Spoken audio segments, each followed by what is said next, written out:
It's now time for The Sit Down with Don Tony.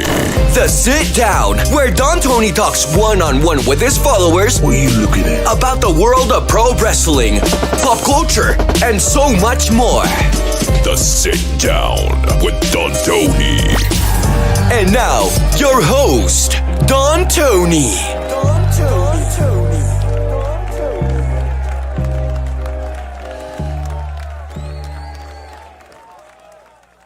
All right, I do admit I have a little bit of an upsetty stomach. I ate a little bit too much lupini spaghetti tonight. What's up, everybody? It is Sunday night, October 22nd, 2023. You believe we're like right around Halloween already? I mean, it feels like we were just talking about SummerSlam not too long ago. Wow, we're approaching November already. Unbelievable. I want to welcome everyone. I hope you had a great weekend. If not, salvage what's left of it. Hopefully this episode will get your mind off a lot of little bullshit. By the way, thank you everybody for being impatient. Thank you everybody for being a little bit patient while the audio shows move over to the new servers. I know iTunes already picked it up, and a few other outlets. Some others are a little bit slow to the game. I'm waiting for the old server to put in some redirects. I think by the middle of next week, everything should be available everywhere. But if you missed any of the shows the last couple of days, go to dontony.com. They're there. iTunes has it. Spotify should be updated in a day or two. And quick plugs. Tomorrow night, Drew McIntyre going a little bit insane in the membrane. He's going to be taking on Drew McIntyre. He is going to beat the balls out of Sami Zayn, Drew McIntyre, because following week is the go-home show to Crown Jewel already. Tuesday, Kevin and I will be back with your latest edition of the Don Tony and Kevin Castle Show. And after what broke last night, TNA. I tell you, since what's old is new again, I think I'm bringing back the whole DTKC library. I think going back to the Minority Report days, 2004 to 2020, we got 16 years of shows just sitting, collecting cobwebs and dust. I think we're going to have to bring it back. Only because, we'll talk about TNA in a few moments. I saw somebody sent in a super shout out right before we went live.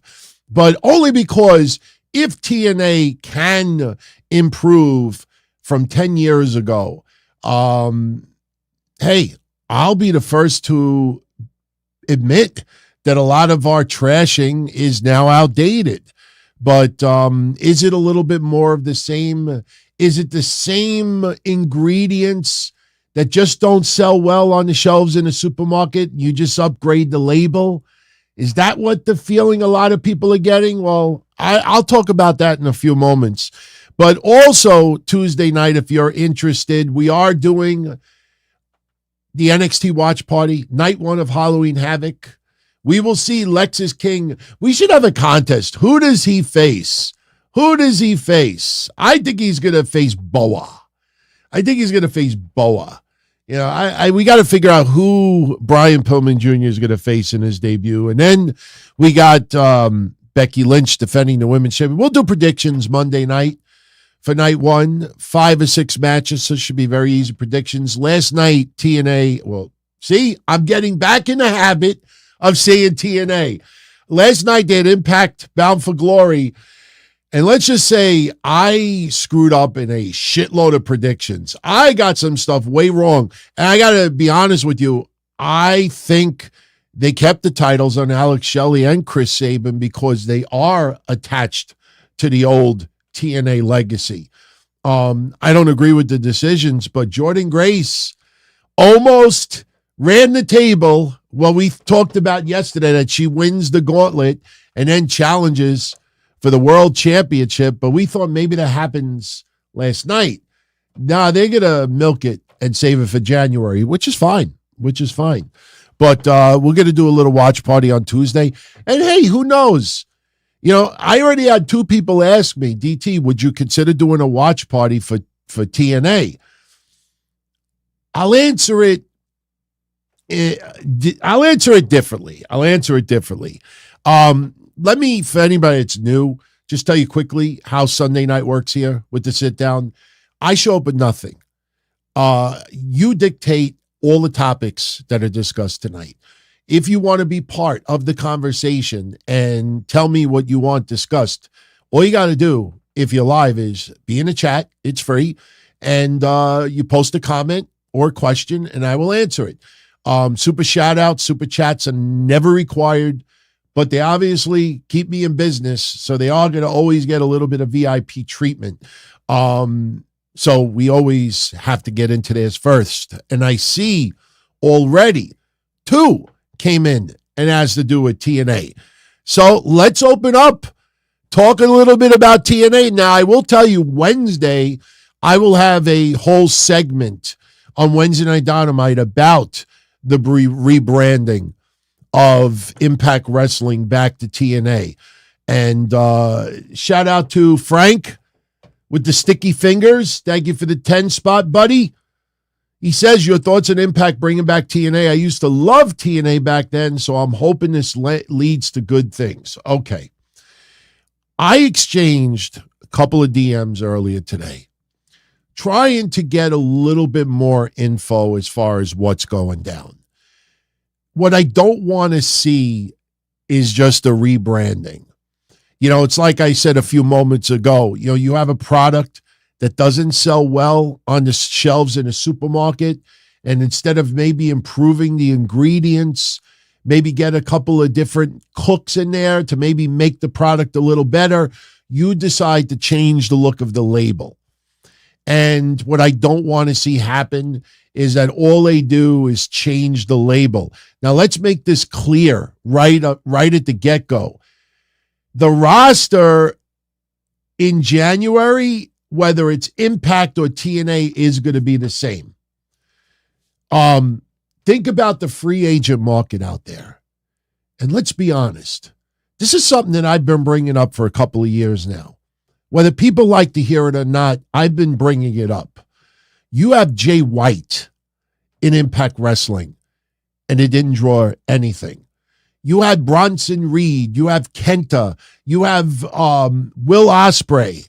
You have Bullet Club Gold in Impact Wrestling, and it drew nothing. So who do you think in the free agent market out there, outside of Mercedes Moné, with all due respect, who out there do you think that they are going to sign that is suddenly going to pop a rating? It's why I always laughed at some of these people online when Jay White used to only wrestle in Japan. They'd be like, oh my God, if he comes to the States, oh my God. And then we find out he's on Impact and the rating goes down. Let's go one step further. I cover Impact ratings every week. On a consistent basis, we're the only people out there. I know Brandon Thurston, you give him a little credit, but there's many weeks that he doesn't cover it. Now he's starting to cover it a little bit more, and that's a good thing. Hopefully he continues doing it. But we've been covering Impact every single week. And what was the most startling thing that we noticed recently about Impact's numbers? They had 2 weeks in a row celebrating Impact 1000. And they put a whole bunch of nostalgia on TV. From Awesome Kong to Gail Kim, the Dudleys, Team 3D, and no knock on them. I saw about 80% of both shows, and I thought they were great. Fucking rating not only went down. I don't talk about demos unless it's news. Their demo on one of those 2 weeks was 0.08. 0.008. It wasn't even 0.01. So when you think about SmackDown that does 0.7, SmackDown did almost 70 times more in the demo to Impact Wrestling. What does that tell you? You couldn't even get old farts like me to tune in for a little bit of nostalgia for 2 weeks. Now you're going full blown and bringing back the old logo. So it's got to be more than just a brand change. Now, I will tell you this. I spoke to someone who I trust, who I call a friend, and was telling me a little bit of what's going on behind the scenes. And it is much more than just changing the look of the label. That there's going to be some administrative changes. There's going to be some upgrades in the production, upgrades in their touring, upgrades in their venues, upgrades to the roster, upgrades to what you see, how things are run. They're going to bring back some old concepts. I know some people would love to see something like Lockdown return. So they are planning to bring back much more than just the letters TNA. If they bring back the right parts and they could put it with a little 2023 spin on it, yeah, I think they actually can do a little bit better than what they are right now.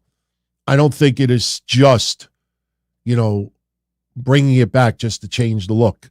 So I got to be honest with you. I'm a little excited. Based on what I was told. I'm kind of assured that it's going to be more than just the letters changing. And listen, one of the most fun things, I know this sounds a little bit goofy in 2023, but one of the coolest things that I used to love about going to wrestling live and in person, especially in the early to mid 90s when I was going to all the ECW shows, when you got 600, 800, 1,200 fans, 95% of them all going ECW. It's interactive. You feel it, you taste it, everything, the energy. And, that's why even like WWE, if you think about it, they never had letters that sounded catchy. Most promotions, you had to have your promotion end with a W, for it to sound pretty cool, or you would end in an A. And, you pretend yourself as a fan. I mean, yeah, people go, this is awesome, but you don't ever hear anybody going WWE. And before they got the F out, trust me, back on the hotline, Kevin and I used to joke and say, what are the odds we're going to hear WWF-E, WWF-E, WWF-E? Because for a little while, they were World Wrestling Federation Entertainment. Then they got the F out, and they were just WWE. So TNA, it just sounds catchier. You get a great spot in the ring. Any promotion could go, this is awesome. But you have the fans going, TNA. It sounds right. So the whole interactive will be upgraded a little bit too. Yeah, it's markish. Absolutely, it's markish. But, there's good markish. There's good in it. It's not always negative. It's just that a lot of people with the marky stuff are usually the ones that are whack jobs. There is a lot of good in that. And listen, even when ECW closed its doors for many, many, many, many years, even before they closed their doors, if something hardcore would happen in WWE or even in WCW, you would hear the fans go, ECW, even if it wasn't former ECW wrestlers doing the spots. That was a tribute to that style. And for many, many years, then after a while, it would only happen when Paul Heyman would come out. But there's a lot that I'm hearing that I'm looking forward to. I will say this, though. It can't all be about nostalgia. If they make it about nostalgia, they're going to, I'll say it nicely, they're going to shoot themselves in the foot. Something else I would want to say. It rhymes with, I don't know, brain. Yeah, something with the brain. You know what I'm talking about. Impact 1000 didn't draw well. And what 18 to 34s or 25 to 34s, even 25 to 45s want to see wrestlers that peaked 15 years ago, 10 years ago. If it's somebody larger than life that you're getting a second chance to enjoy, yeah. You know how many times in baseball you hear some of your favorite players rumored to be coming out of retirement and you get excited and then they can't get past spring training because you realize they're too old? You know, there's not many names in TNA that they could bring back. Even if they brought back Kurt Angle, what the you think he's going to do? Seriously. Do we want him to get crippled? No. So they have to put the 2023 spin on it. They can't just do nostalgia. Doing a little nostalgia now is fine. You show a lot of the old AJ Styles stuff. You show the old Kurt Angle stuff. You show the old Samoa Joe, the X Division, Lockdowns, Scott Steiner, Main Event Mafia, Aces 0.8. You show all that. You show all that to remind people of what at one point it was. But you can't depend on that because those talents, we ain't in 2012 anymore. So we'll see what happens. Frank, I'm glad that you were a big fan back then. I was a fan for a little while, and then it just fell off the rafters to me. And then, you know, I wanted to do the open with this, you know, the Do Worry You're Crappy, you know, TNA, you know, I can't. I'll get hit with copyrights unless I do it a cappella, which nobody wants me to do. Steve Joseph, thank you for 5 spots, Steve. Do I think TNA or MLW can offer CM Punk enough money for a 1-year deal? And do I think CM Punk will end up in TNA as next wrestling promotion? Of course, Impact could afford it. MLW would have to increase their ticket prices, and it would really put them in a hole. All right? You're not going to sign CM Punk for MLW because MLW does not have a strong enough TV deal where they can make enough advertising revenue where they're going to even break even. You know, with all due respect, who in MLW right now could CM Punk face that you're going to spend $50 for a pay-per-view? Tell me, who? Alex Hammerstone? I mean, are we going to just name roster names simply because they're not in AEW? You know, like somebody said to me, EJ Naduka. I'm like, you don't even know what the fuck the person even looks like. You know, so no, MLW CM Punk would not be a good fit. TNA, there is a lot of people in TNA he could face. Absolutely. And TNA is not in bankruptcy. They can afford it. The thing is, though, is you got to be careful with CM Punk. And no, I'm not worried about him punching Scott D'Amore in the face. I don't think that'll happen. What I'm worried about is what Impact Wrestling did when COVID first started. COVID fucked up a lot of wrestling companies. Some got knocked out of business. Some tried to work around it. And some just absolutely did nothing. NWA did next to nothing, and they're still hurting from that. The territory thing, great idea. Who out there, seriously, who out there is suddenly going to be this gem? You know, in this day and age, see, back in the 80s and the 90s, when you used to have WCW and WWF scouts going to indie events, you know, I always brought up that time when Tough Enough showed up at one of the shows that me and Frank went halves with. And we met Coach and Miz that season, I think the first season. They all showed up.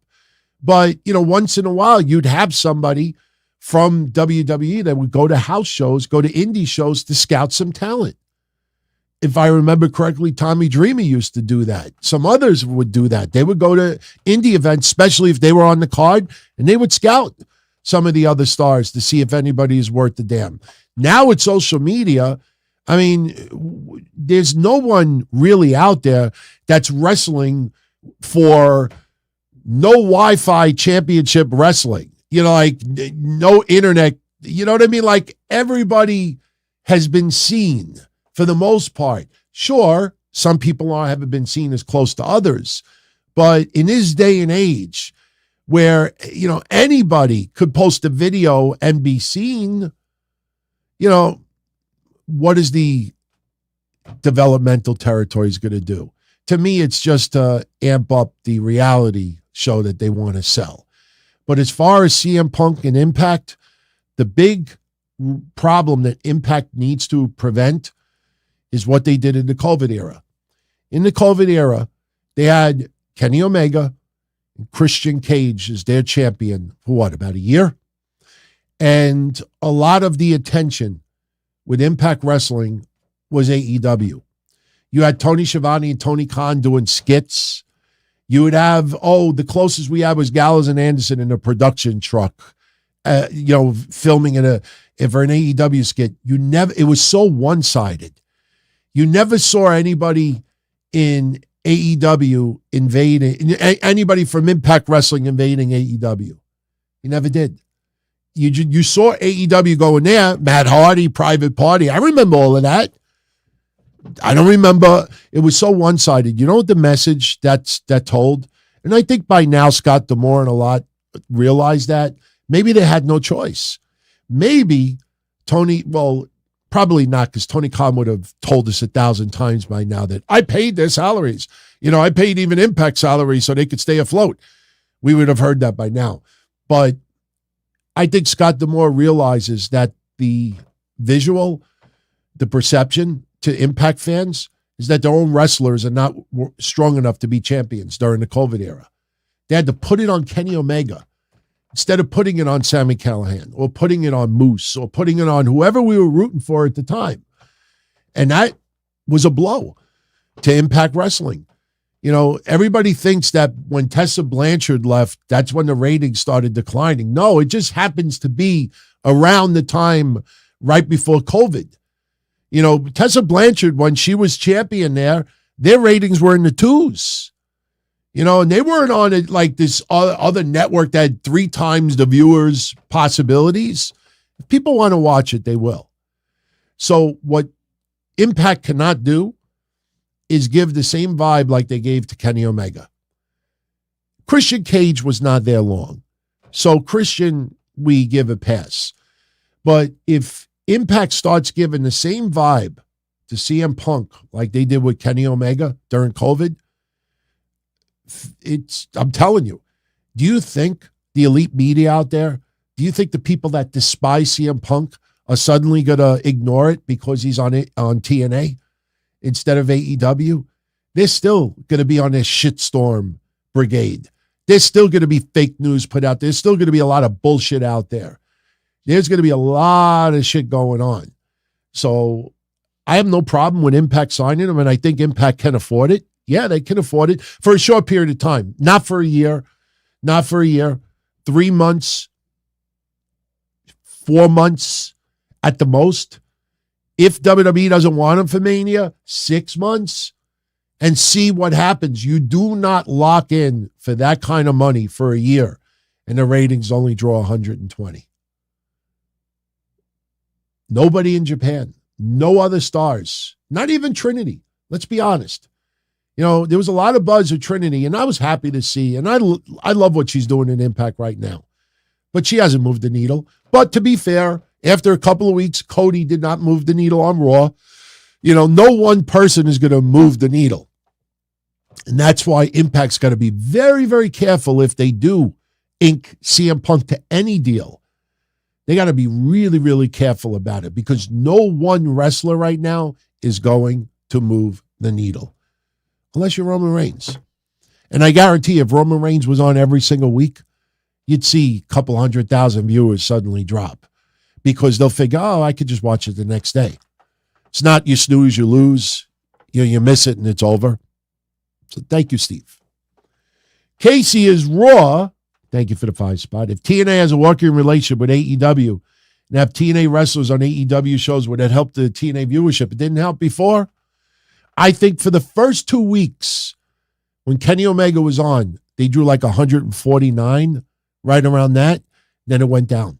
Within a month, Kenny Omega did not. But you see, I have to say this in defense also. We look back at the ratings, and you could clearly see after a month, Kenny Omega had no effect on the ratings, but he could have, because the ratings could have been even lower. I have a feeling, I mean, I haven't talked to TNA management. They ever want to have a conversation, I'd love to pick their brain about business stuff, not, gotcha. But I wonder if they saw something where they were extremely afraid that their numbers were going to plummet. And that's why they had to go with Kenny Omega as their champion.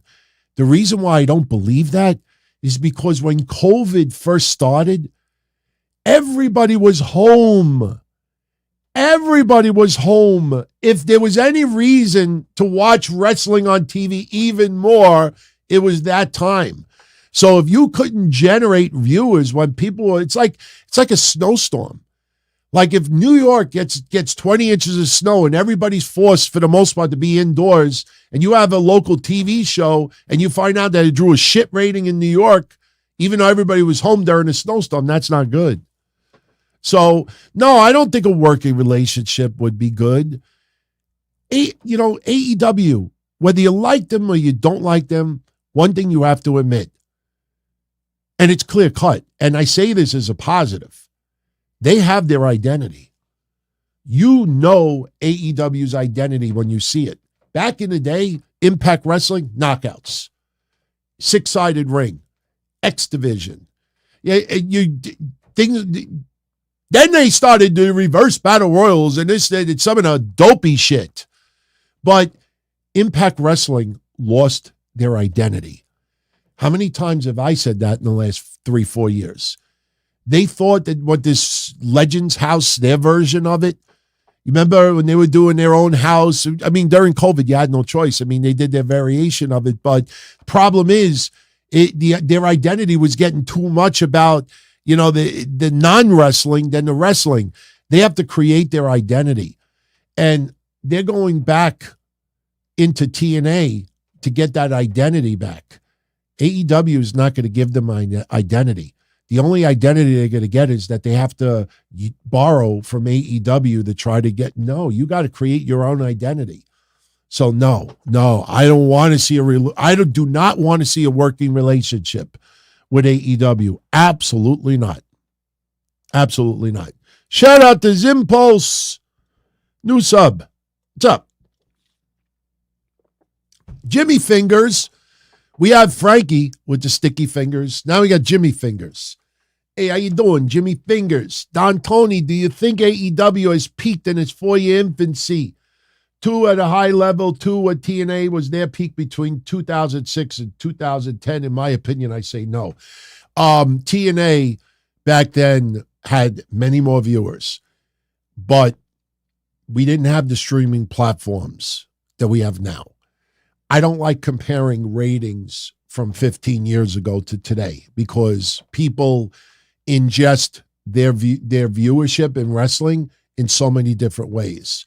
They could watch a clip on Twitter. They could watch a clip on YouTube. They could watch Hulu. They could watch wherever a lot of that was not really available 15 years ago. And guess what?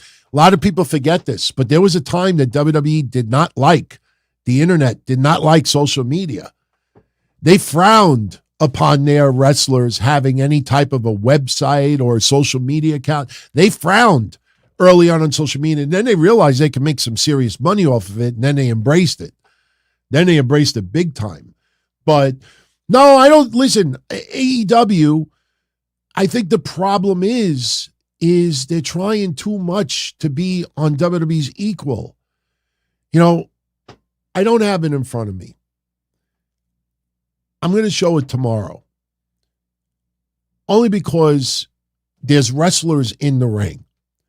So it wasn't a picture taken an hour before the show started. Somebody took a picture, I think it was Samoa Joe, inside the ring at Collision yesterday. Somebody took a picture of Bound for Glory. And over 3/4 of the Collision building was empty yesterday. Bound for Glory looked about 90% full. Why? They probably had similar attendances. It's because AEW booked a 10,000 seat building, and they only drew 3 or 15,000 seat building, they actually are making a lot of the mistakes that TNA made back in the day. You go on my Twitter right now at Don Tony D and look at the repost that I did of Do Worry You're Crappy. Do worry you're crappy now. TNA, you said you expand. You look at the video. There's a screenshot of them early on. Now, it wasn't the night before the Hammerstein, but you look at the baseball field. They went to a baseball field that sat 9 or 10,000 seats. They drew 67. Now, AEW is not on that level. AEW needs to start booking buildings to reflect the current trend of an audience. You know, Wembley is a beautiful moment, an historic moment, but every week now you got 10, 15,000 seat buildings and they're drawing a third, 25%. So the perception just looks really, really bad. They're just trying too hard to be WWE's equal. If they just ran their business to reflect, what the current interest is. If their pay-per-view buy rates are tremendous and their attendances live are not so great, book a 4,000 seat building and you have a great pay-per-view buy rate. The visual looks like the building is almost full. Nobody's going to laugh and say, they only are in a 4,000 seat building. If the pay-per-view buys is their strongest source of revenue right now, focus on building on those buys. If, I saw that video of Paul White at a house show saying, AEW, buy one, get one free. I understand why they did that, but, the perception online looks like, man, we can't fucking fill a building. Don't stop trying to fill 10, 15,000 seat buildings and start booking 3,000 and 4,000 seat venues. And if you end up selling it out and you're like, man, fuck, we had 1,000 people that couldn't go because the tickets were sold out. All right. So the next time you go, you book a little bit of a bigger building. The only problem is you don't have buildings on every corner. You got in some areas, you got to realize you got to take whatever you can. But AEW's got to stop acting like they are WWE's equal. Maybe not in the sense of their worth, not in the sense, so to speak, of their ratings, but the fact is they are not WWE's equal. They're not selling out, on a regular basis. They need to start, micromanaging. Having a billionaire that doesn't give a shit if they lose 100 million, that doesn't help AEW. You know what helps AEW? When you're sweating bullets and you realize, I got to fucking do something. I got to do something now. I could fucking lose this. I could fucking lose my TV deal. I'm not saying that they are, but there's got to be a little bit sense of, concern, desperation, not, we're on this biggest run and everything is amazing. And listen, blame all of the fucking shows that have Tony Khan and others on, because they go on the shows where they can get away and say, we just had a run of 4 great pay-per-views and everything is epic and we're on the best streak of this and that and everything is great. No, it's not. But the hosts will just sit there and they're just, basically trying to hide their erection like, holy shit, we got fucking Tony Khan on. So in my opinion, they have to start acting like a small company. And the visual, then you have people say, why are they only booking 4,000 seat arenas? They should book 6,000 seat arenas. That's good. That's much better than saying, why are they booking 15,000 seat arenas when they should only be booking 4? Okay. Tristan wants to know, what is my favorite all-time wrestling belt design? I know it's a very, very ugly one in a lot of people's eyes, but Magnificent Morocco's Green Intercontinental Championship. That one I always wanted for myself. But if you ask me, just in general, the big WCW World Heavyweight Championship belt, the one that Ric Flair had, that belt was just big and beautiful. Like me. No, that belt by far. JS with a comment. They know if they tell Tony the truth, he'll stop going on their shows. Of course. That's why we even with the media scrums. I don't criticize the people that go to the media scrums, but they know the deal. When you hear some legends of wrestling that do podcasts, let's not name any names, and they're like, nobody brought up CM Punk. Nobody brought up this. Nobody brought up that. It's because these people are smart. Hey, if I bring this up, I'm probably not going to be allowed back at the next media scrum. So the people that are there, if they want to be there, they know the deal. And I'm not going to criticize the people who are, the journalists or the media, they're doing the media scrum because they know what they have to do in order to be there.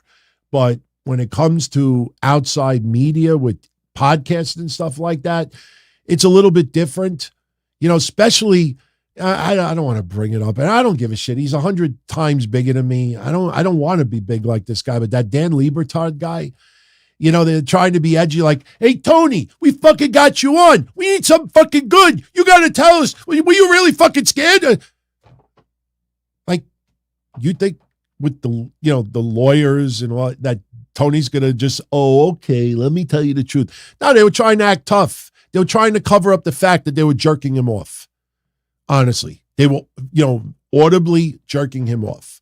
So how do we not look like, we're just caving in to Tony not answering anything, that we'll just be comedic and we'll just act over the top like, hey, Tony, you got to give us something. Give us something, God damn it. And everybody's laughing, but he still didn't get nothing. Trust me, I've been doing this 27 years.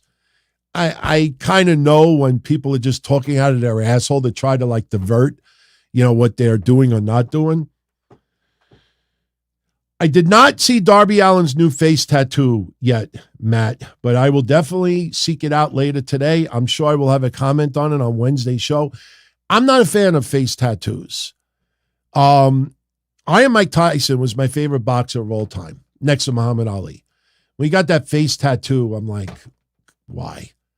Like, why? And I wouldn't even like put my mom's name on my face. You know what I mean? Like, that's something that, like if you have it on if you have a tramp stamp, or you got something on your in the thigh, or you got something on your back, your hand, your arms, even your hands to an extent, okay, you could kind of cover it up.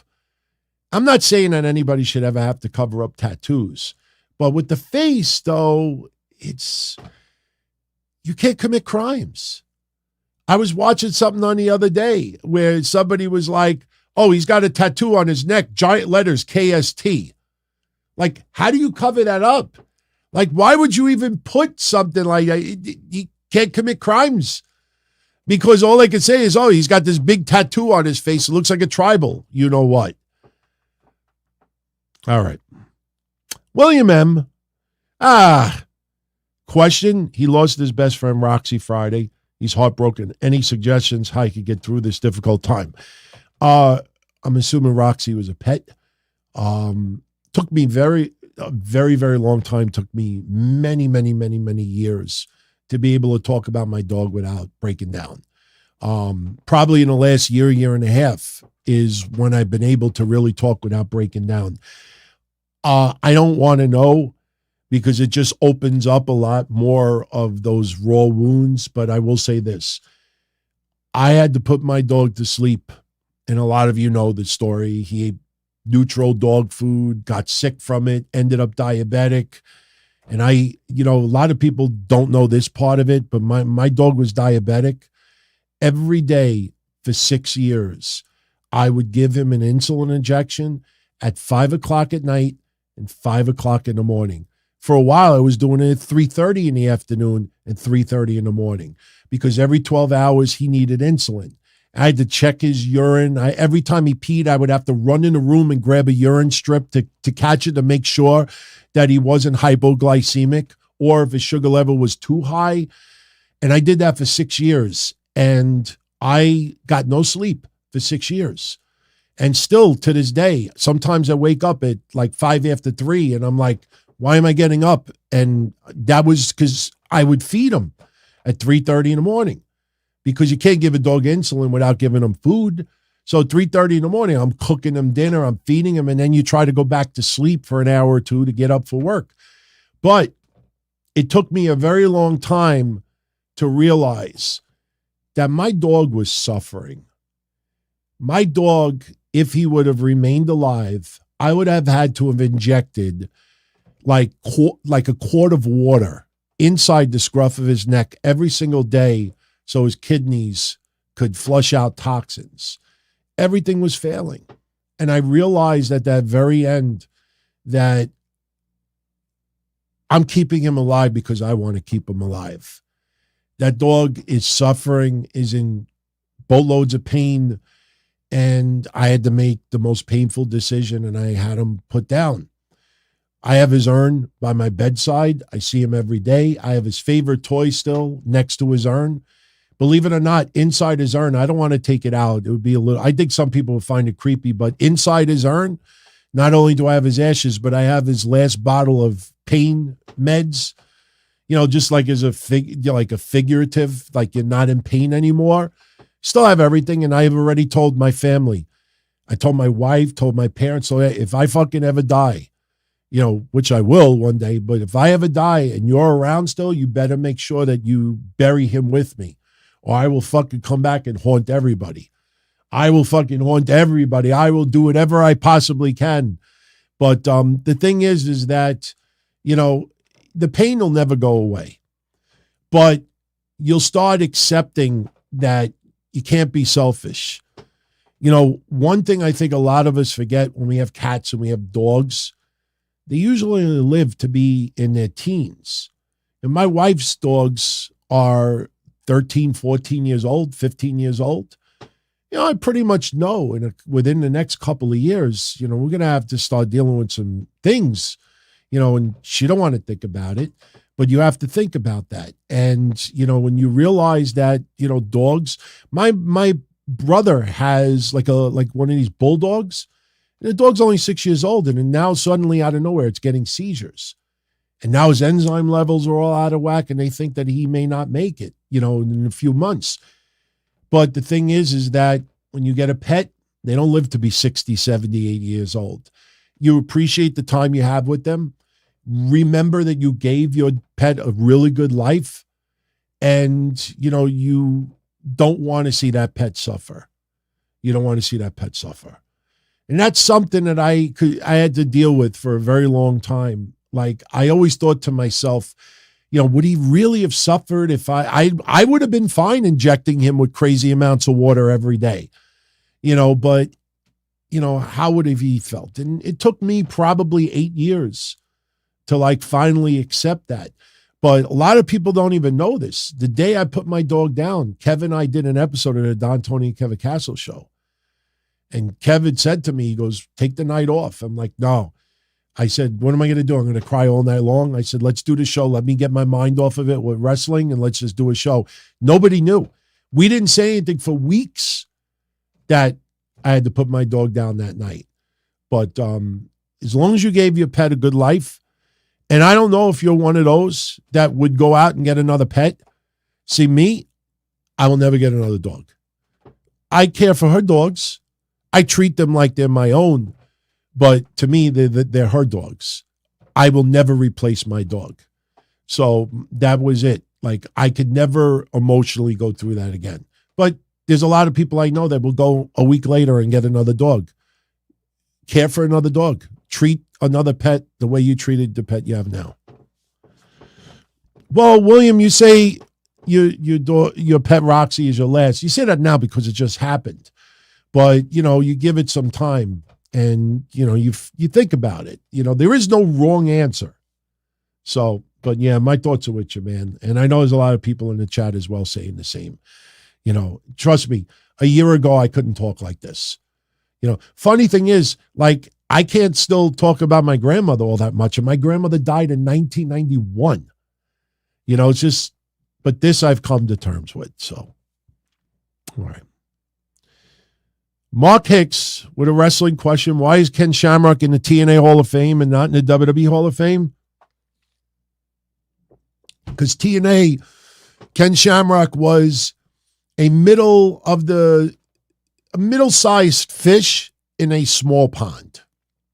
Ken Shamrock was a middle-sized fish in the WWE in a big pond.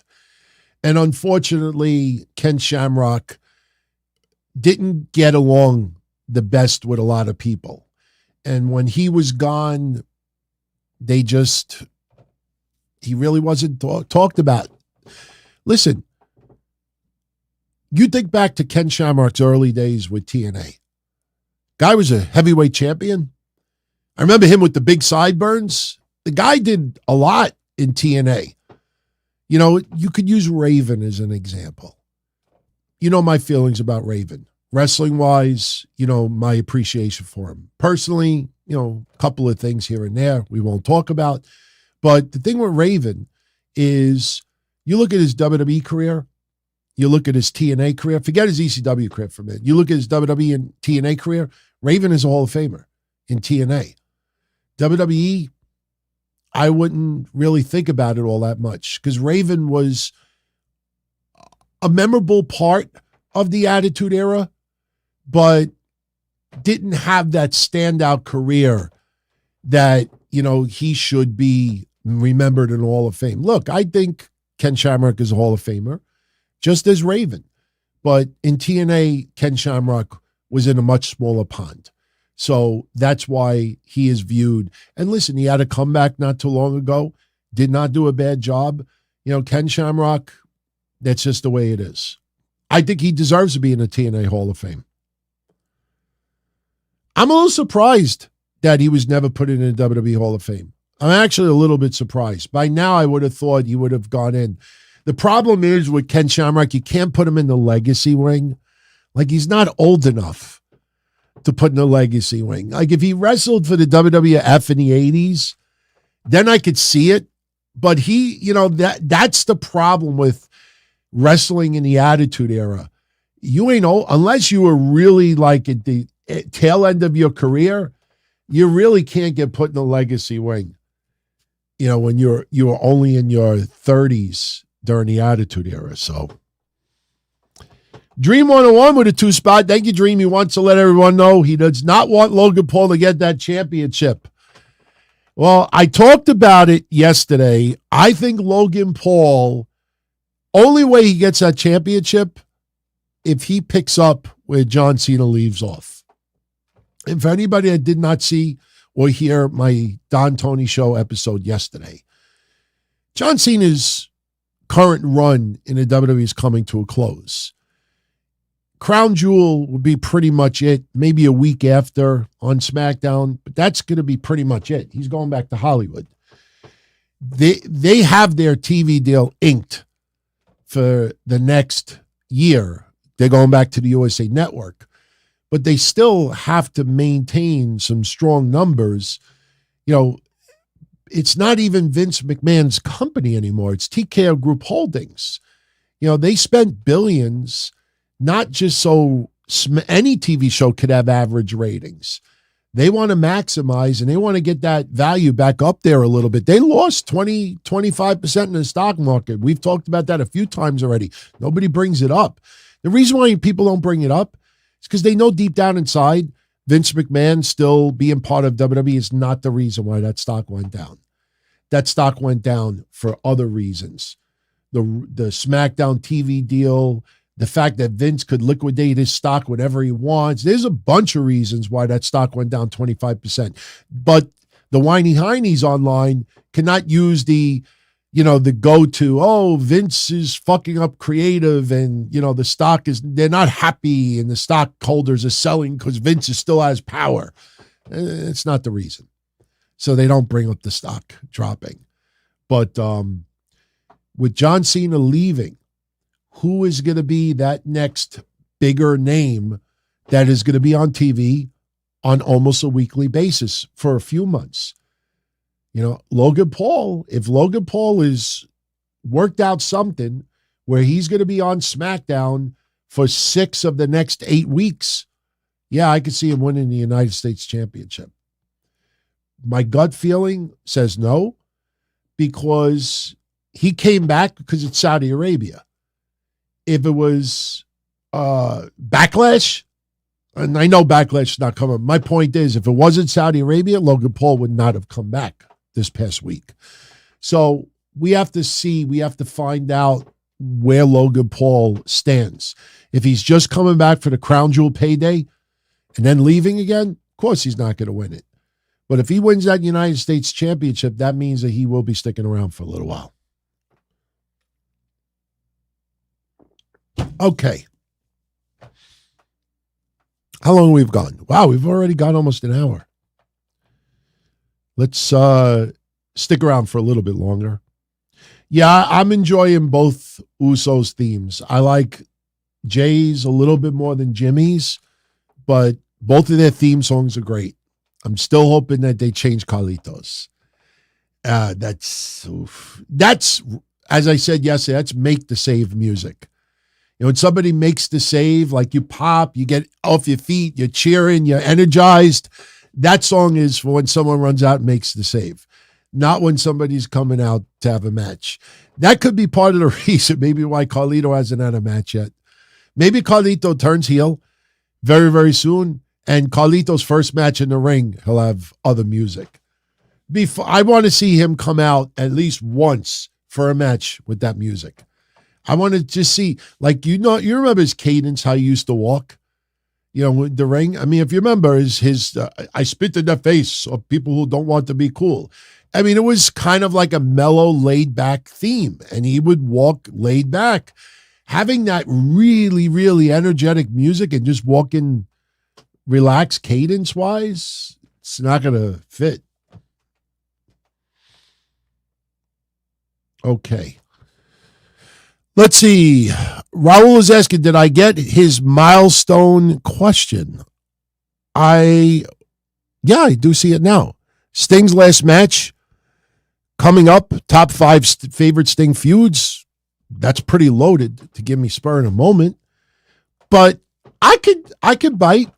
Sting's, all right, this might not be Sting's best, but off the top of my head, my 5 favorite feuds for Sting: Ric Flair, Cactus Jack, Lex Luger,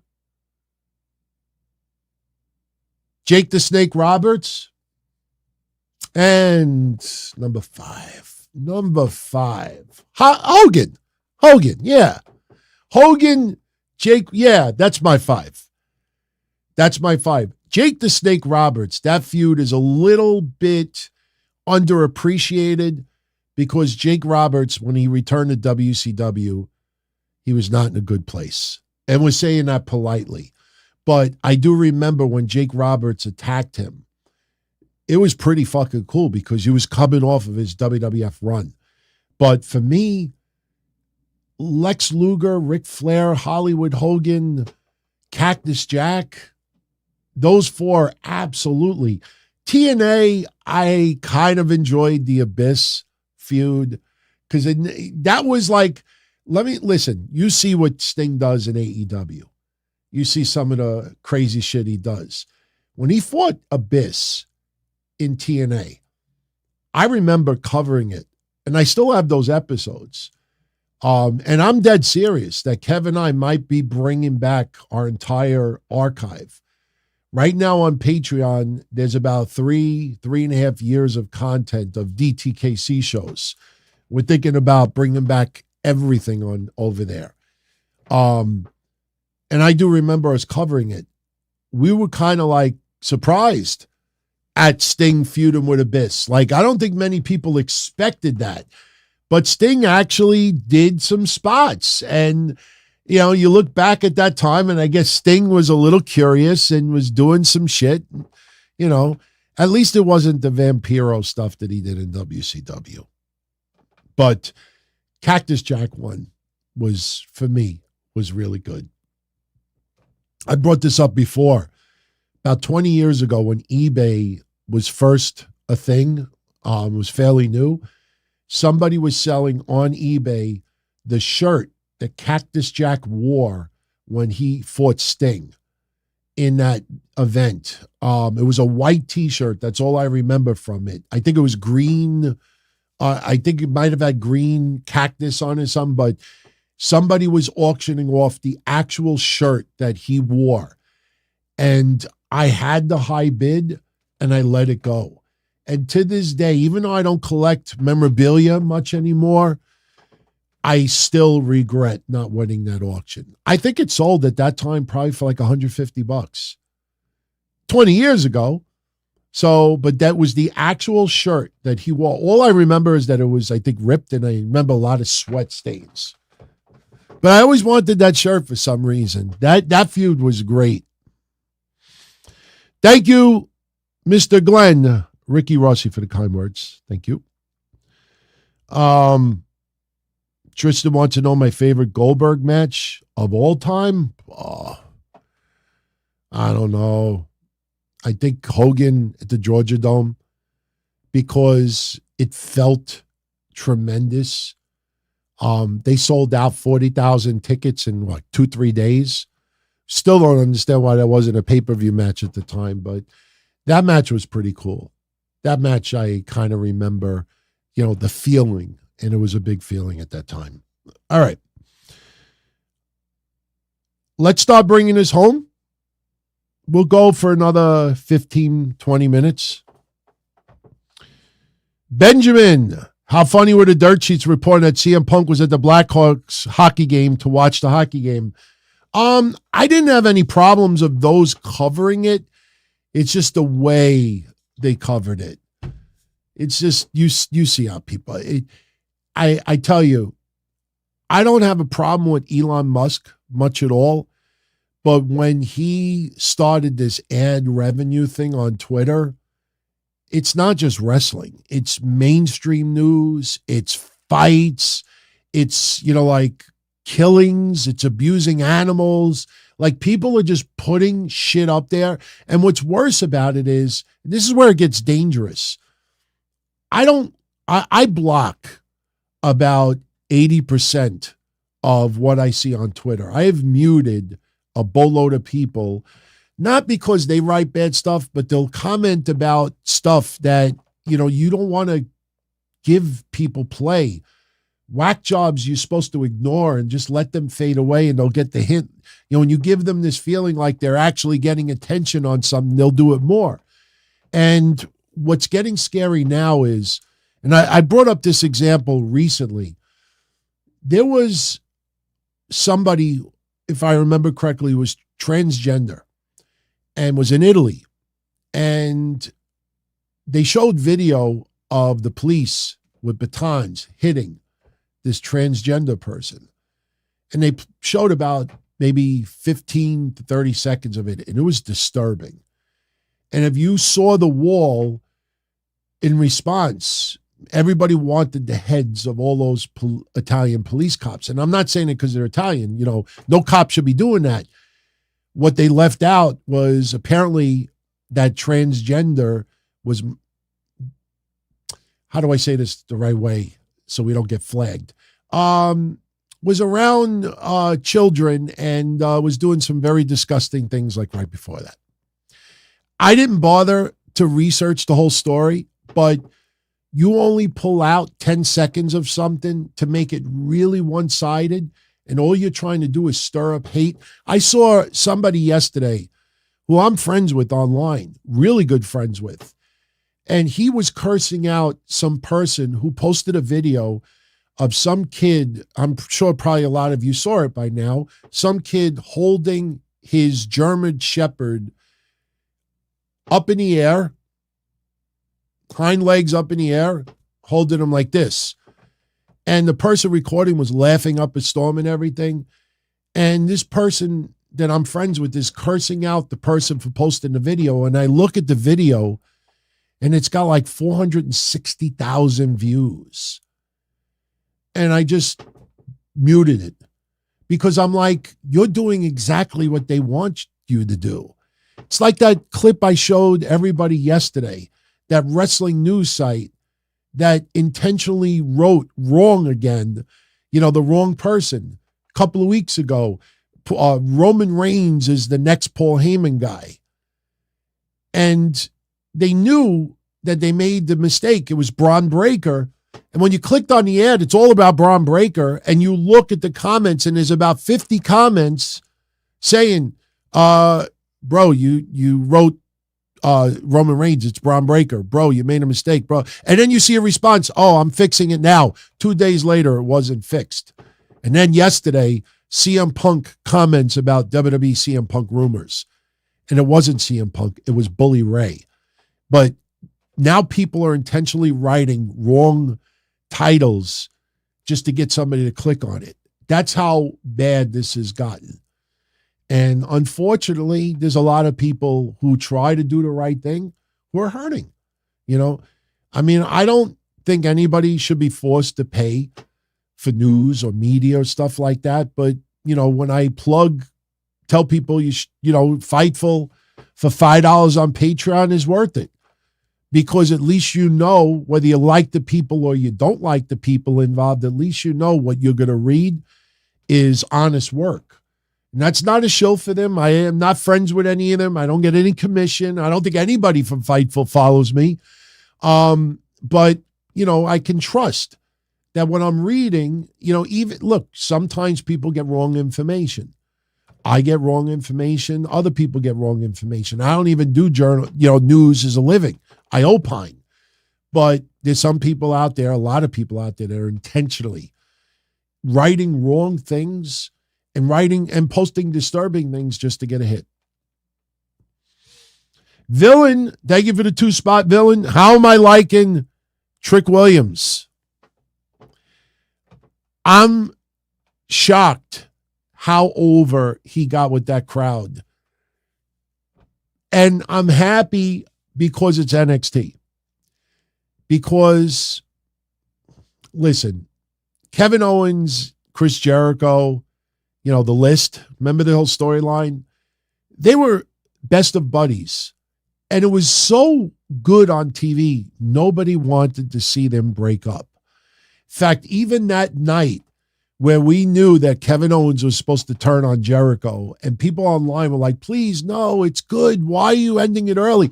Because when WWE has an agenda and they are focused on a timeline that certain things need to happen, they're going to do it. At least with NXT, because it's the developmental, they can change things spur of the moment because there isn't this, you know, extravagant storyline. And, you know, you're not talking about 2-3 million viewers on network TV with major ad revenue and stuff. This is their developmental. This is their minor leagues. So the fact that Trick Williams got over so organically, so quickly, now it seems like WWE's doing an audible. But I'm not so sure if Carmelo Hayes was the one that attacked Trick Williams. It seems too obvious. I brought up yesterday, just in casual conversation, Wes Lee, because Wes Lee hasn't been on TV. And I'm wondering if Wes Lee somehow, you know, is involved. I don't know. I'm just throwing ideas out there. I'm not saying that I'm reporting news.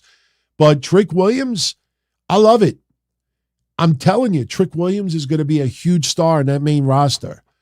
He might end up being a bigger star than Carmelo Hayes. And that's not a knock on Carmelo Hayes. They are two totally different performers. Carmelo Hayes looks like somebody who's too cocky that'll get under your skin. Trick Williams is cocky too, but there's something about Trick Williams that you like.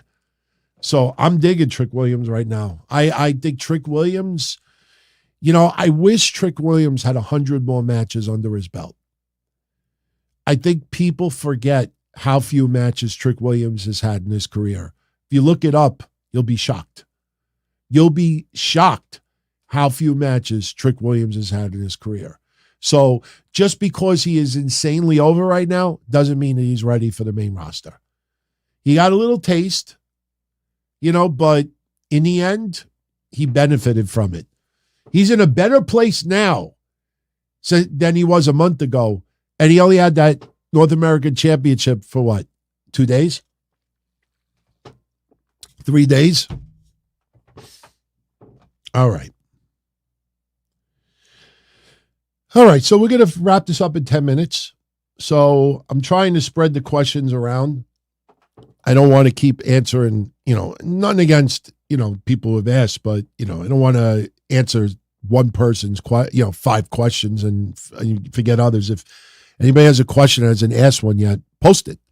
Because this is your last chance before we call it for a night. Chris Henry said the same thing. Trick Williams will be a bigger star than Melo. See, CARMELO HAYES, he is so freaking talented.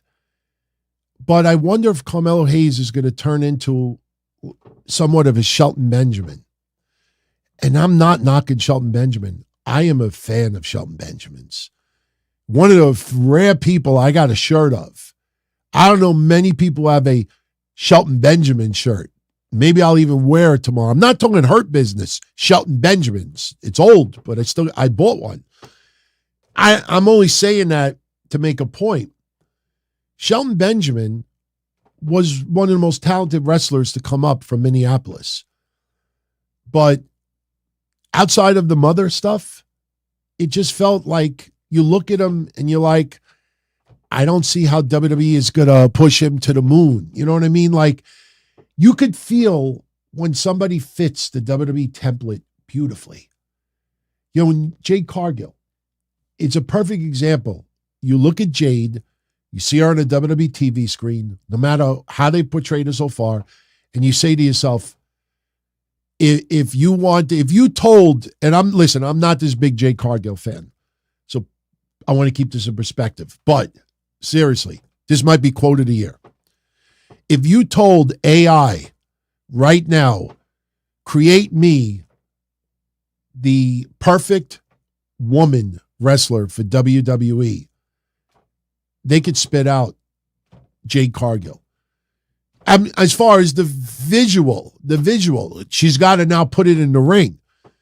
But her height, her body, her look, her background, her style, her persona, there's a lot of things about her. That is the perfect template for WWE. Shelton Benjamin reminds me like how WWE treats Ricochet to a certain extent. They treat, I'm trying to think of another good example. Not necessarily Shinsuke, because I think they've kind of elevated Shinsuke a little bit, and he deserved it because Shinsuke was an insanely big star in Japan. But CARMELO HAYES, if you look at the WWE style, like, he doesn't have that special quality that made Eddie Guerrero so unique, made Rey Mysterio so unique. When you look at smaller sized wrestlers, and CARMELO HAYES is not that small, but when you look at smaller sized wrestlers, there's got to be something really out of the ordinary to make them stand out. And Melo just saying, when I shoot, I don't miss, and being cocky, or having a really good looking look about him, that doesn't always mean that's the formula for WWE. Trick Williams has that size, the physique, the cockiness, the confidence, the look, the charisma. CARMELO HAYES as a babyface is extremely lacking in charisma. Can we all agree on that? Trick Williams, whether he's been a babyface or a heel, he's got that fucking charisma. Sometimes you can't teach charisma. Some people have it, some people don't, no matter how you try. So I think that's why Trick Williams could end up the bigger star. I think more of the charisma and the look than anything else. But that doesn't mean that CARMELO is not going to be a major star. You look at the Shield when they came up. You look at the New Day when they were put together. You look at even the Hardys. Up until, 6 years ago, 7 years ago, when you thought of the Hardys, honestly, Jeff, Matt, even though they did version 1, whatever he was doing, I fucking loved version 1. I have all the screenshots. Matt likes to eat his Brussels sprouts barbecue. I'm just making one up. I thought version 1 was great when he was with Shannon Moore. But you realized it was still mid-card. he wasn't going for the heavyweight championship in WWE. So the perception was Jeff, Matt. Something changed in Ring of Honor and TNA, and then it was Matt, Jeff. And honestly, when Matt went to AEW, for me, Matt, Jeff. I mean, Jeff, he's had his issues, but if you ask me right now, whose AEW career I've liked more, Matt Hardy. Not even close. Matt Hardy. 6 years ago, we wouldn't be talking like that. Okay. We don't know what Brian Pillman Jr.'s finished look will be. Let's have him debut. Let's see what he does. Let's see how he looks. Let's see what his moves are. Right now, we got vignettes. And you want his vignettes, you want him to look similar in his vignettes. Because if he shaves his head now, or if he dyes his hair, or if he does something, he grows a ton of, facial hair or none. And then you're going to get people like, that's Brian Pillman Jr.? Him? No, you want a recognizable look to be introduced. Now we got to see what he does. And you got to also remember, it's NXT. So, they're going to test a few things. There's going to be a little trial and error. So we got to wait. Right now, I don't think it's the finished product. The reason why you still see Brian Pillman Jr. looking like Brian Pillman is because if I showed you this banner again for the watch party and he had short black hair, I don't think many people would give a shit as much. The fact that you see him like this, you're like, oh shit, yeah, Brian Pillman Jr. is making his debut. So you want that recognizable look. But going forth, it's got to change up a little bit. Okay. 2 more questions and we're going to call it. I do not believe Val Venus will ever be put in the WWE Hall of Fame. I know he is big on cannabis. I respect that. But there's just something about him in the last 10 years that people seem to distance themselves from him. I don't think he'll be in the Hall of Fame. Maybe 10, 20 years from now, when the Attitude Era is legacy.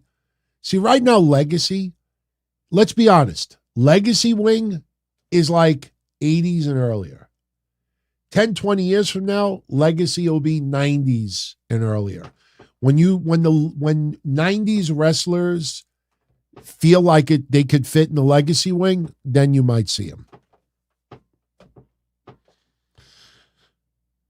Kevin Milwaukee, what's the kindest way we could tell ugly cheerleaders or cheerleaders with broad jawlines that they got to go because it just doesn't work? Well, I'll answer it like this, and I'm not trying to be a jerk, but unless the cheerleaders work for you, I don't think you could really say anything. I think how you tell a cheerleader that doesn't have a look, that they don't, let me put it like this. All right. You have a kissing booth and you got 5 booths and there's 5 cheerleaders and one of them fits the criteria that you just said. And then that cheerleader that maybe isn't as attractive, she's got her kissing booth. Listen, I know I'm outdated. I'm saying something outdated. I'm making a point. No, there's no kissing booths these days. But if you got that ugly cheerleader and she's got a kissing booth and she looks at the other 4 lines and the lines are around the corner, and then she looks at hers and all she sees is Brad Shepard online and he's got 5 tickets, then she might get the hint, ooh, maybe I shouldn't have a kissing booth.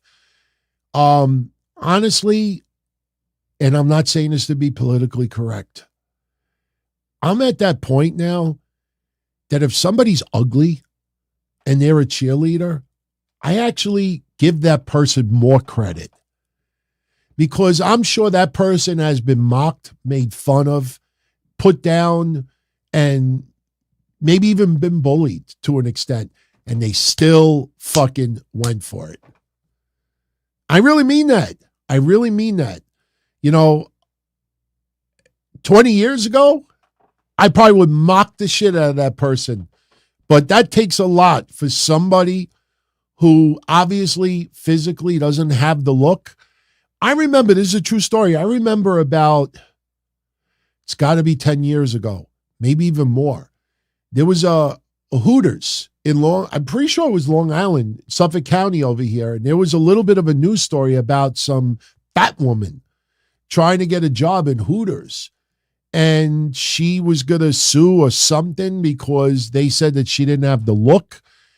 And it became a news story. They ended up hiring her. She ended up being one of the most popular waitresses there. And, she had, a decent amount of flair to her. I don't remember what she looked like. Do you remember Divine? Do you remember Divine? When Divine was in Hairspray? That's what she looked like. If you know the physique. Oh, well, who was the lead role in Hairspray? She did that TV, the talk show. You remember how heavy she was? That's what this woman looked like. But she wanted to be a Hooters girl anyway. And she got it. Got to kind of give credit to someone who, just doesn't give a shit and goes for it anyway. All right. Look up the movie Hairspray and look up Divine. Divine was for me, a dance performer, music singer back in the 80s. Some of my favorite hip, like old school, like freestyle. Yeah, like it wasn't hip hop. It was like freestyle, Native Love, and shit like that. But I never knew about his movie career from the 70s. I heard about the movie career and saw it. Here's a little trivia. Divine was supposed to be the mother of Peggy Bundy in Married with Children. And right before the show debuted, Divine died of a heart attack. Divine was supposed to be the mother of Peggy Bundy on Married with Children, and it didn't happen. Ricky Lake, thank you.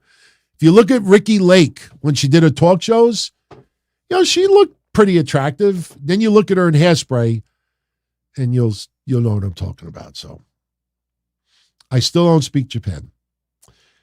Not as heavy as Piper Niven. Not as heavy as Piper Niven, but not too far. Piper Niven is attractive. It's not my cup of tea, but she's attractive. Nothing wrong with Piper Niven.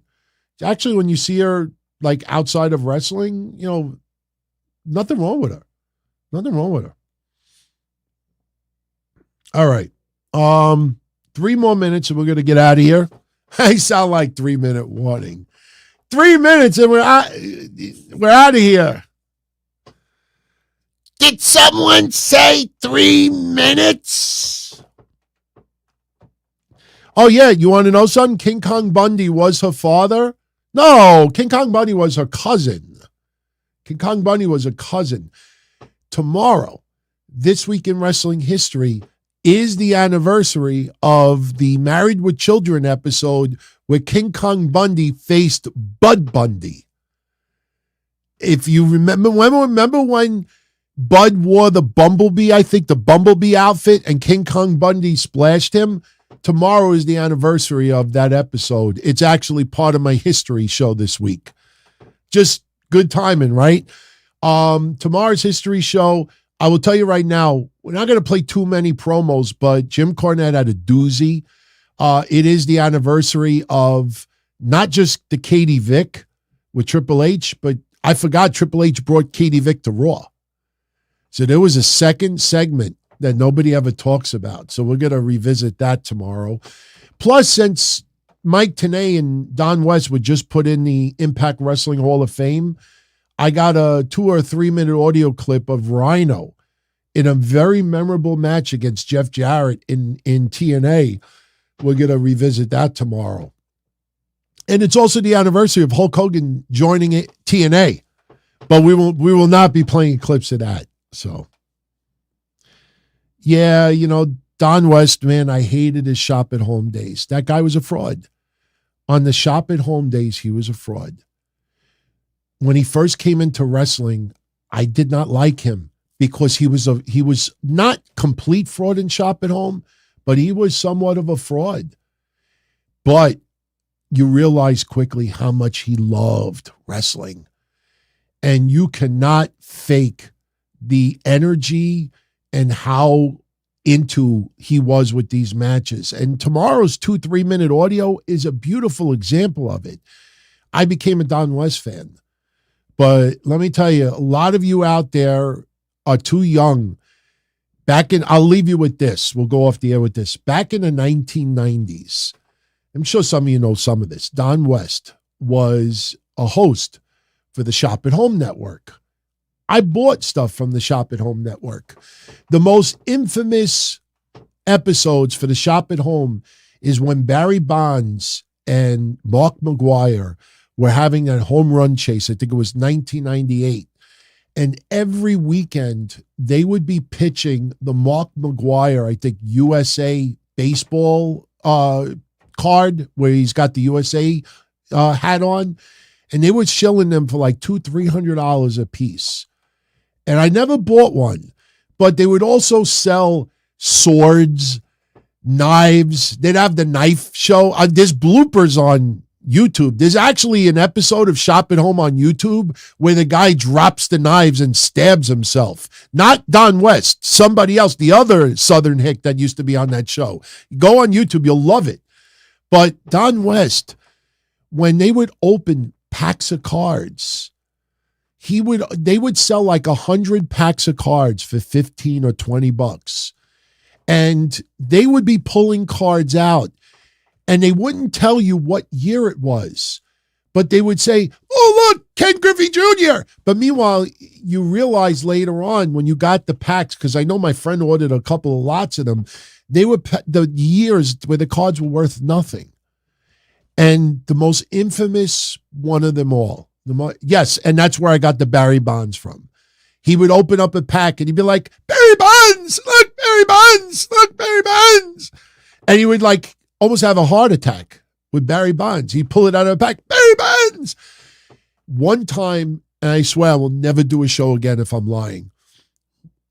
You know what PSA grade it is? All the WWE cards, everybody has it graded from, they have, graded 9, 10. You send it out, you get it graded. JSA authenticated. They grade the card, how perfect it is.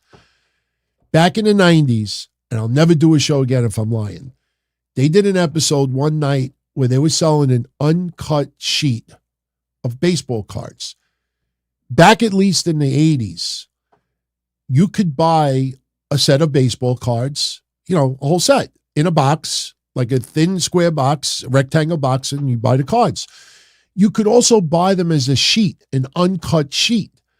And you would buy like 660 cards on one giant uncut sheet. You would buy a frame for it and you hang it up in your house. And he was selling with this other Southern hick one night, an uncut sheet. I don't remember what year it was, but I remember them talking. And I don't think it was Don West that first said it, but his co-host, the one that always sold the knives. So he might have just been a dumb schmuck and didn't realize that he could have committed a crime.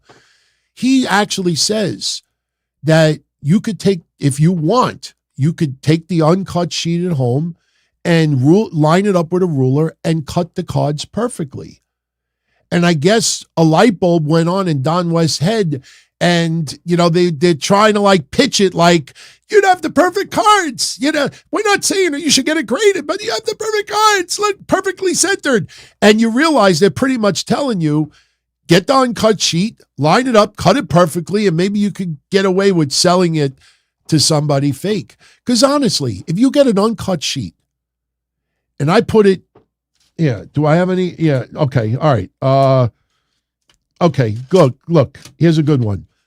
This card's worth about $400. This is Paige's rookie card autographed from WWE. Okay? I have it in a plastic holder. I almost dropped it.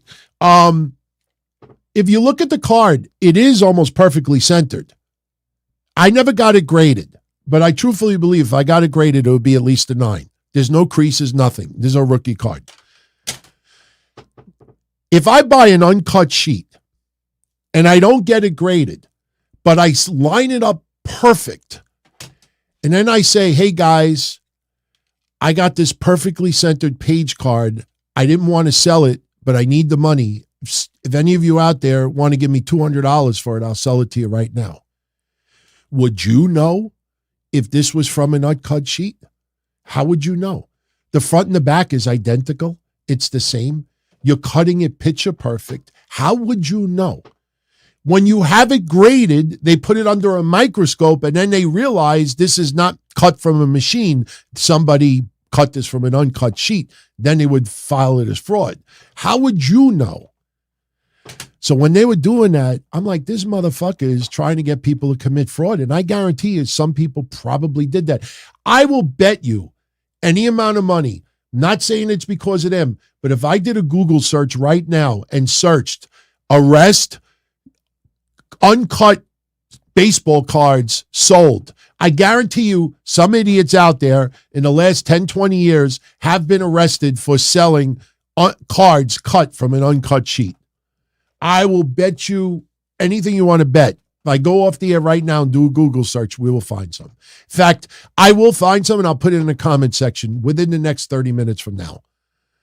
So, yeah, they were pretty much telling people, buy it as an uncut sheet. Do what you want with it. We're not telling you to commit fraud, but you could, if you want a perfectly centered, have you always wanted a perfectly centered card? Now you can do it.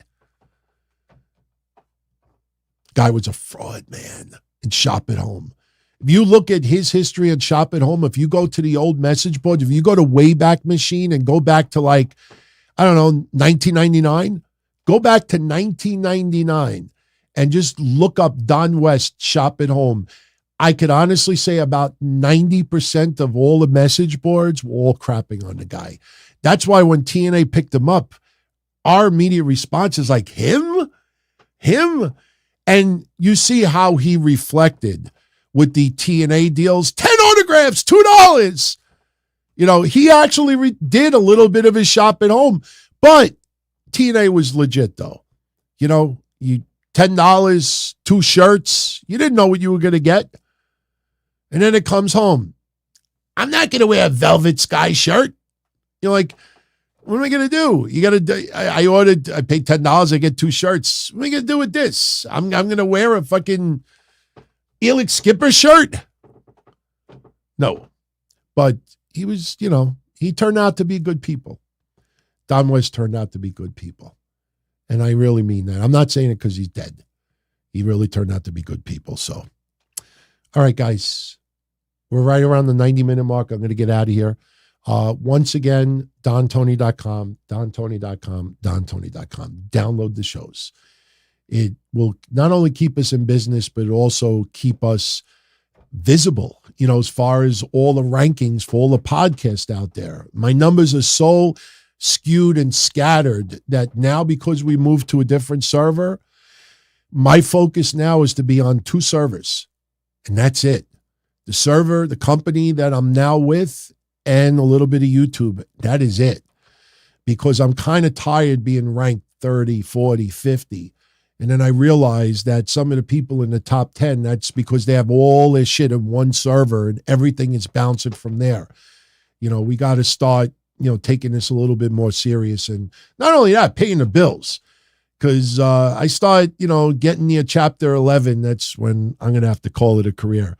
Elix Skipper was good, even though he looked like a human Pez dispenser.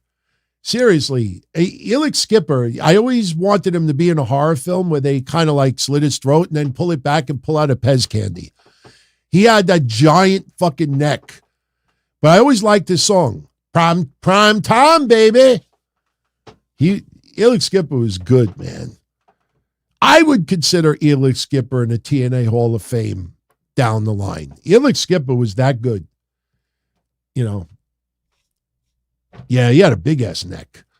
Seriously, I can't believe TNA never came out with a Pez dispenser for Elix Skipper. Seriously. I mean, look, I still have this on my desk. WCW put this out in the 90s. I mean, look at Sting. Who the fuck brought Sting in a creative meeting and said, hey, Sting, look, this is his hair. Who at a creative meeting goes up, look, the tag is still on there. It's brand new. It's brand new. It's from 2000. Who goes to Sting in a creative meeting and says, hey, Steve, we're going to come out with this figure. What do you think? Move over, Bianca. Who tells Sting in a business meeting, we're going to come out with this? He looks, you know what he looks like? Who's that woman that used to be on that TV show, that chubby, short woman that used to have that hair like that? I think the hair was red. Does anybody remember the hair? It looked like this. Hey, Sting, you're going to happy retirement. Who told him? So you mean to tell me Impact couldn't come out with a Pez dispenser for Elix Skipper, make fun of his neck a little bit? Maybe he was just a little bit triggered. Hey, Elix, you know you got a big neck. What if we do a Pez dispenser and we give out some cinnamon candy with it, All right. Nobody remembers who it was. I don't remember her name, but she was short. She was chubby. She was from the 90s. It wasn't Gilda Radner. Actually, it does look like Gilda Radner's hair. Rosanna Dana. I'm revealing my age. But, yeah, but seriously, who the fuck came up with that? Seriously, even if I actually wanted to do R-Truth, but then I was afraid people would try to say, oh, why are you doing that for? I was actually going to put it in a bun, put it in dreads and stuff, but then people think I'm going racial. Tell me it doesn't look like you put dreads in it. Now it's up in the air. That is a legit fucking thing that they came out with. I'm looking at my desk. I have so much shit on my desk still. Look, I still got the Goldberg candy from 2000. The Goldberg candy. It's still sealed. We haven't eaten any bad shit in a long time, man. I have stuff laying around. All right, let me get out of here. Yeah, put cornrows on them. But my friends, I hope you had a good Sunday. Hope you had a good weekend. Again, Monday night after Raw, we will be talking Raw. We have an interesting show coming up. Probably having another match announced for Crown Jewel. And then don't forget, Tuesday night, we'll be doing the watch party for NXT. It'll be night one for Halloween Havoc. That's going to be a fun show. We're going to do predictions tomorrow night. We'll do a little ratings as well. And, AEW rebounded this week pretty nicely. I think they did 901 for Wednesday. But I will tell you, the quarters are very interesting. So we'll break down the quarters tomorrow and dissect that as well. And then after the watch party on Tuesday, Kevin and I will be recording your next edition of the Don, Tony, and Kevin Cash Show. And I'm sure TNA will be a interesting topic. So I hope you all have a good one. Be well. Thank you as always for the support. Keep spreading the word. And I'm gone. As far back as I can remember, I always wanted to be a podcaster. For me to live any other way was nuts. To me, those goody-good people who worked shitty jobs for bum paychecks and took the subway to work every day and worried about their bills were dead. I mean, they were suckers. They had no balls. If I wanted something, I just took it. I ran everything. I paid the bills. I paid the hosts. I even paid the masked maniac. Everybody had their hands out. Everything was for the taking. We always called each other good fellas. You would always hear from somebody. You're gonna like Don Tony. He's all right. He's a good fella. He's one of us. But if you're part of my crew, nobody ever tells you they're gonna get rid of you. It doesn't happen that way. There weren't any arguments or curses like in the movies. See, your haters come with smiles. They come as your friends, the people who claim they care the most for your life. And now that's all over. And that's the best part. Today everything is different. There's lots of action. I don't have to wait around for everything like everyone else. Oh, I didn't get the vaccine? Fuck you, vaccine me. Oh, your delivery guy has COVID? Fuck you, feed me. Right after I moved here, I ordered egg noodles and ketchup, and I got spaghetti with meat sauce. I'm no longer an average nobody, while they get to live the rest of their lives like a bunch of schnooks. You think you can take Samoa Joe? Watch out, here comes a muscle buster. Time for the Kikina clutch. You're stronger than you look.